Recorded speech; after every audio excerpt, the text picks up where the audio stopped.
Assalamualaikum warahmatullahi wabarakatuh.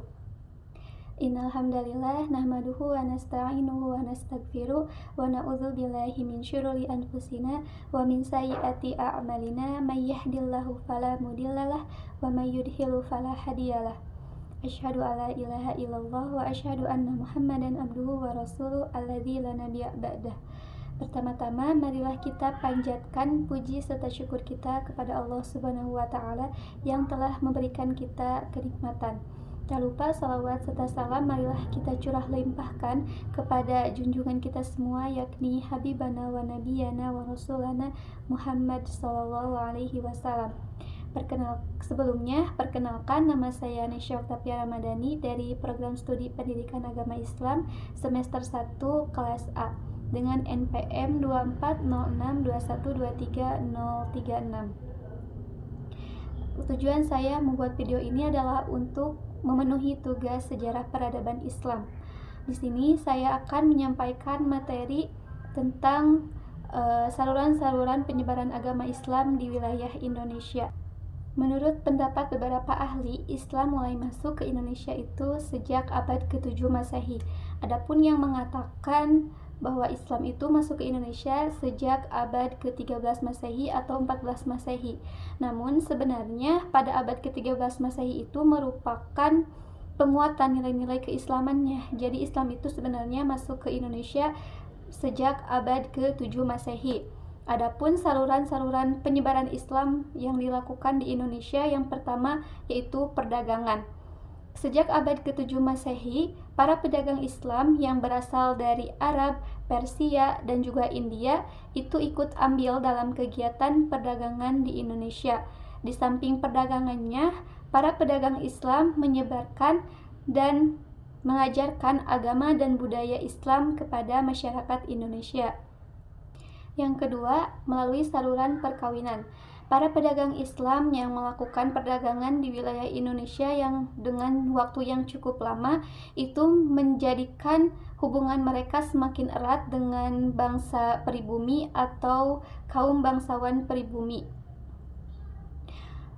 Jalinan hubungan yang baik itu biasanya akan diteruskan dengan adanya perkawinan antara putri kaum pribumi dengan para pedagang Islam. Yang ketiga, melalui saluran politik. Pengaruh kekuasaan seorang raja sangat besar perannya dalam proses Islamisasi. Ketika seorang raja memeluk agama Islam, maka masyarakatnya pun akan mengikuti jejak rajanya. Setelah tersosialisasinya agama Islam, maka kepentingan politik dilakukan melalui perluasan wilayah kerajaan dan diikuti pula dengan penyebaran agama Islam, seperti yang dilakukan oleh Sultan Demak yang mengirimkan pasukannya untuk menduduki wilayah Jawa Barat dan menyebarkan agama Islam. Pasukan itu dipimpin oleh Fatahillah. Yang keempat, melalui saluran pendidikan. Para ulama, guru-guru, ataupun kiai juga memiliki peran yang cukup penting dalam penyebaran agama Islam. Mereka menyebarkan agama Islam melalui pendidikan dengan mendirikan pondok-pondok pesantren. Para santri diharapkan setelah selesai menuntut ilmu di pondok pesantren, mereka dapat pulang ke kampung halamannya untuk berdakwah dan menyebarkan agama Islam. Yang kelima, melalui saluran kesenian. Saluran kesenian dapat dilakukan dengan seni gamelan, dengan pertunjukan seni gamelan, seperti yang dilakukan di daerah Yogyakarta, Solo, Cirebon, dan daerah lainnya. Seni gamelan ini dapat mengundang masyarakat untuk berkumpul dan setelah itu diberikan dakwah-dakwah keagamaan.